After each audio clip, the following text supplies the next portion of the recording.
Let's talk about the Mountain West coaching changes. The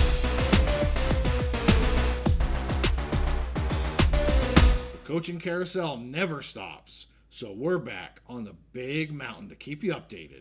Welcome back to the mountain. Steve and JY here to break down some of the coaching changes in the Mountain West. Let's start with UNLV. One of the bigger changes that we have here, of course, they've been very successful here with Barry Odum as the head coach over the last 2 years. Well, he gets the head coaching gig at Purdue, signs a 6-year, $39 million contract, and his offensive coordinator it was just announced, Brennan Marion will be the head coach at Sacramento State. They are staying in the news. They're starting to add a bunch of players in the transfer portal as well, is Sac State. So both Odum and Marion out at UNLV. So what does UNLV do? They go and hire Dan Mullen to a 5-year, $17.5 million contract. So far we know that John Clark looks like he's going to be hired as the GM and chief of staff, and Zach Arnett is going to be the defensive coordinator there at UNLV. Mullen, a very high-profile resume here, high-profile ad. Of course, he spent 13 seasons as a head coach in the SEC, both at Florida and Mississippi State. He was Florida's offensive coordinator for their 2 national championships. He knows offense, and we know about that go-go offense that Brennan Marion ran at UNLV. Really impressive. So a fantastic hire for UNLV, making a big name splash in this market, and they've already been pulling some players too. We're going to do another episode on transfer portal players. I'm not going to get into that here too much. I want to focus on coaches. But what were your thoughts here, Steve? No, I wasn't surprised that Odum was going to leave. We kind of figured once he got an offer from a big Power 2 school, he'd likely be going, and that's what happened.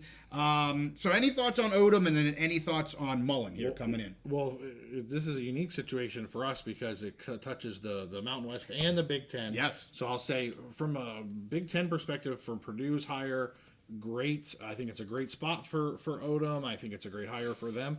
And honestly, I think UNLV is making the best of it. I love Mullen as the hire there coming in. Lots of experience. Championship winning pedigree. Like I said, tons of experience. And then also, so he's gotten the last couple years to kind of chill, doing TV work and, figure out what went wrong, what went right, think about how he wanted to build a program. I actually heard the story where basically they were talking about him. I think he was at the College Hall of Fame, the College Football Hall of Fame. Okay. And so people pulled him aside and said, UNLV is the spot. You've been wanting to get back into coaching. UNLV is the spot. They told him why. And right away, he got excited. He started building his plan, and it just went from there. Okay. So it was a really cool story. And I think it's a fantastic hire. I don't know how UNLV could have done any better. Yeah, I agree.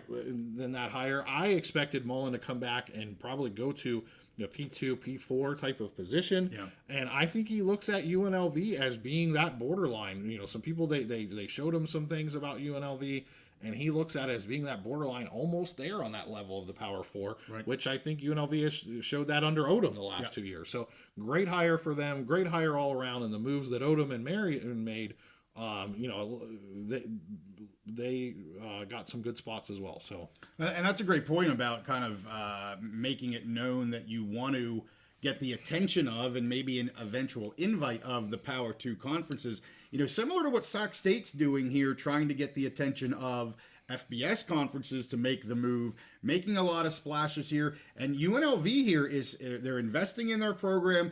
Everybody knows what's going on in Vegas with sports right now. It is the place to be, and they're making these hires. I'm anxious to see what other transfers they're going to be getting, because they want to make themselves known as an absolute player to potentially get a P4 invite in maybe the next 4 or 5 years. So we'll see how that plays. I appreciate you bringing that up.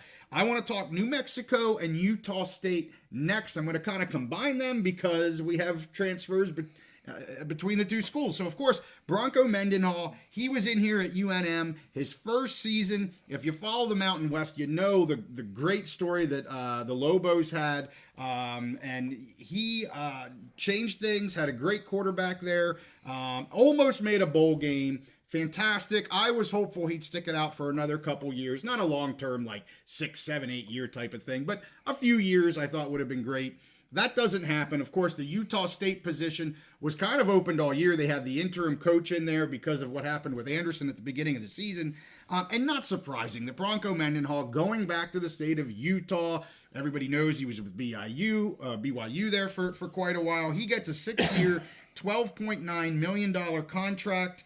He was a 5-year, $6 million contract at New Mexico, so about doubling his money and going to the state that he would rather be in anyway. University of New Mexico's offensive coordinator, Jason Beck, he went to Utah, and so he's going to be coaching at Utah. And then Utah State also hired Kevin McGivern as their offensive coordinator. He was San Jose State's wide receivers coach here this past year. So they've nailed down their head coach with Bronco and then their OC with Kevin McGivern. As for New Mexico, they hired Jason Eck as head coach, spent the last 2 years at Idaho. It looks like he's going to be bringing a lot of staff from Idaho with him. OC, DC, offensive line, D-line coaches, a lot of coaches. At least it's to be said. And again, when we're recording this, maybe by the time it gets out in a few days, they may have hired him. The news may break. He's at $1.15 million a year there for the Lobos. And he's been with Idaho, like I said, for the past 2 years, since 2022 as the head coach. Before that, he was with South Dakota State for quite a while. And he was a grad assistant with Wisconsin and Colorado. He's been around, was really up there with the South Dakota States and up in that area for quite a while. Gets this head coaching gig at Idaho. I think it's a really good hire for New Mexico. He has some head coaching experience. Yeah, Idaho, not a top FCS program. They knocked off the Cowboys this year. He got his feet wet in terms of being the head coach. I really like this hire as a younger guy looking to build, and especially with him bringing most of his staff with him. So any comments there on Mendenhall or Jason Eck for New Mexico? I was a little surprised personally, maybe because I'm just not as plugged in with that, but that he would leave so quickly, Bronco.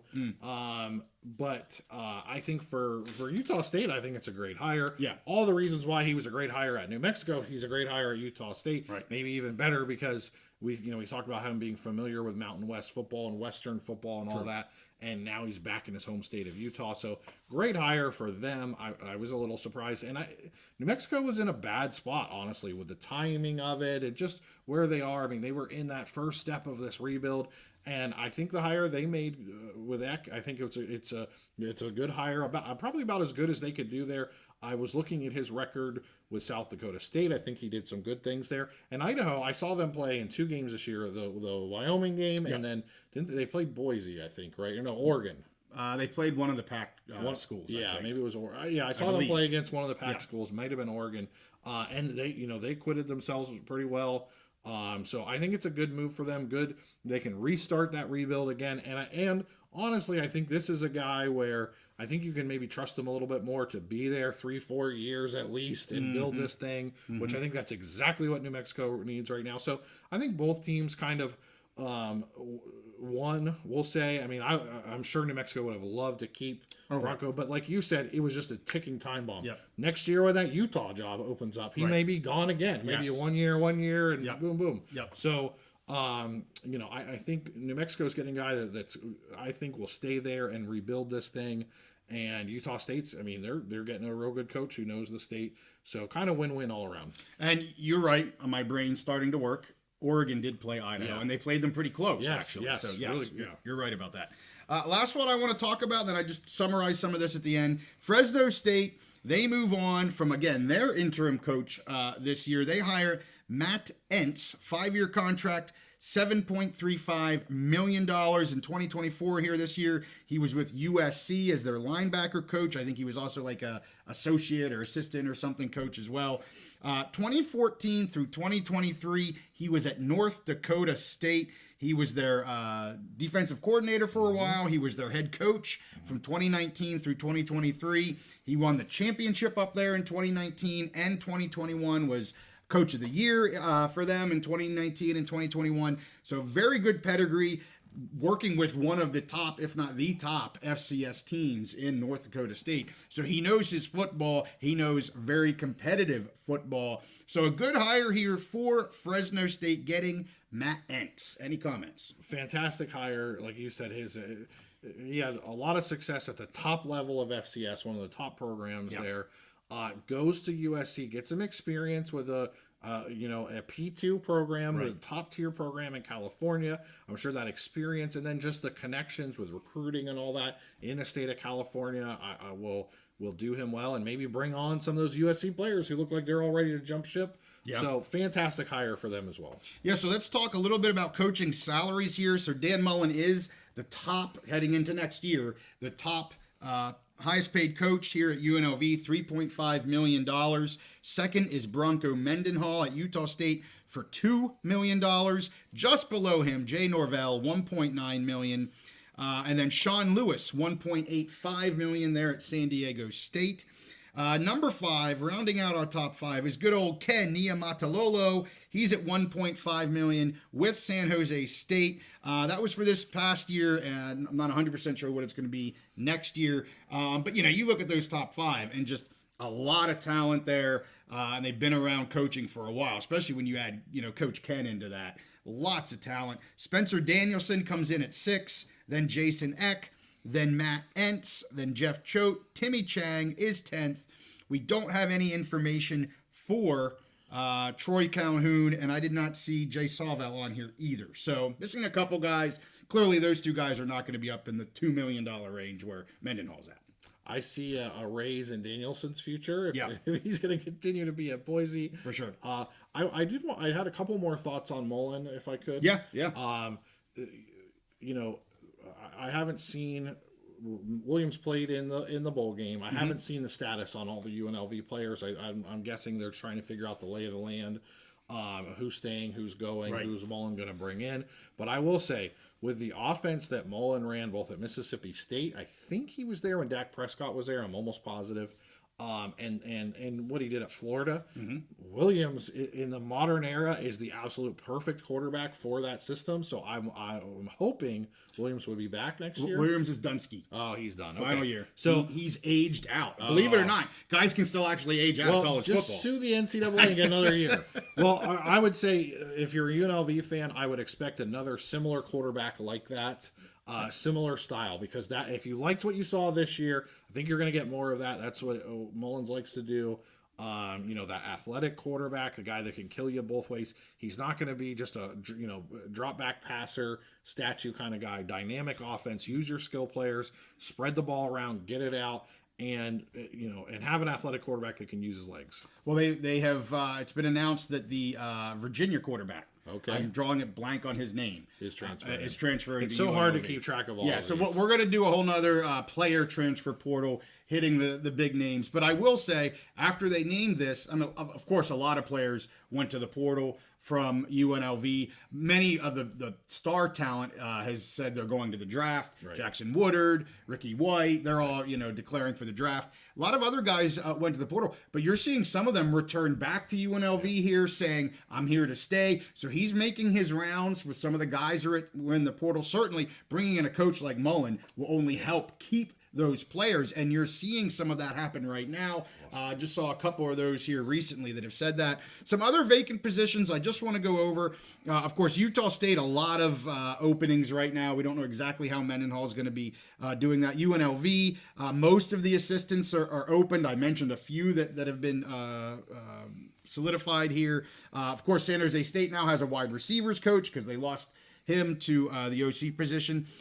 Fresno State, again, mostly open positions. And Nevada looking for an OC quarterback coach as well. So some other items here. The head coaches for now are in place. They have to figure out their staffs, and we will stay on that. So with that, hey, we thank you guys for watching this episode. As you know, we do everything Mountain West, we do everything Big Ten, and we have a live pick episode on Thursday evening. We'll continue to pick the bowls, and we're going to pick the quarterfinals for the college football playoff. With that, make sure you give this one a like and subscribe if you like our content. We'll see y'all next time on the Big Mountain.